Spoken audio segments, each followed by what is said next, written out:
T.MC Institute of Mobile Technologyയുടെ Adoor ശാഖ ഉദ്ഘാടനം കേരള നിയമസഭാ ഡെപ്യൂട്ടി സ്പീക്കർ ചിറ്റയം ഗോപകുമാർ നിർവഹിച്ചു. Smart phone, laptop, smart TV, apple ഗാഡ്ജറ്റുകൾ തുടങ്ങി ഡിജിറ്റൽ ഉപകരണങ്ങളുടെ റിപ്പയറിംഗ്, ട്രെയിനിംഗ് കോഴ്സുകളിലൂടെ തൊഴിലവസരങ്ങൾ നേടിക്കൊടുക്കുവാൻ T.MC-ക്ക് കഴിഞ്ഞിട്ടുണ്ട്. Women's friendly service centre, sheet technician course, T.MC എന്നിവ വനിതകൾക്കായി പ്രവർത്തിച്ചു വരുന്നു. T.MC-യുടെ അഡ്മിനിസ്ട്രേഷൻ ഷാജഹാൻ സ്വാഗതം ചെയ്ത ചടങ്ങ് ഗിന്നസ് റെക്കോർഡ് ജേതാവ് അടൂർ കടമ്പനാട് അശ്വിൻ, എവറസ്റ്റ് കീഴടക്കിയ പന്നിവിഴ സോനു സോമൻ എന്നിവരെ ആദരിച്ചു. മൊബൈൽ ഉപയോഗവും ദുരുപയോഗവും, മൊബൈൽ കോഴ്സുകൾ അറിയേണ്ടവ എന്നീ വിഷയങ്ങളിൽ T.MC director Jameel Yusuf, T.MC BDM Jaseem Khan എന്നിവർ ക്ലാസുകൾ നയിച്ചു. അത്യാധുനിക ടെക്നോളജി ഇന്നത്തെ കാലഘട്ടത്തിന് അനുയോജ്യമായ ടെക്നിക്കൽ കോഴ്സുകൾ യുവതലമുറയിലേക്ക് എത്തിക്കുക എന്നുള്ളതാണ് ഞങ്ങളുടെ ഏറ്റവും വലിയ പരമപ്രധാനമായ ലക്ഷ്യം.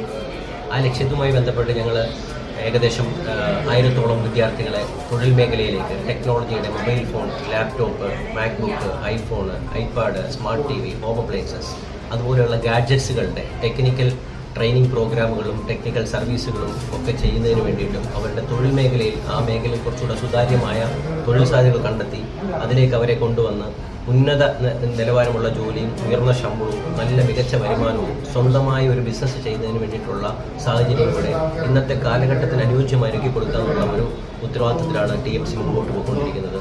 അടൂർ സർവീസ് സഹകരണ bank president P. Raveendran, Adoor നഗരസഭ മുൻ chairman Oommen Thomas, Rupesh Adoor, CDS chairperson Valsalakumari, T.MC programme coordinator Badusha എന്നിവർ ചടങ്ങിൽ പങ്കെടുത്തു. News bureau, Pathanamthitta.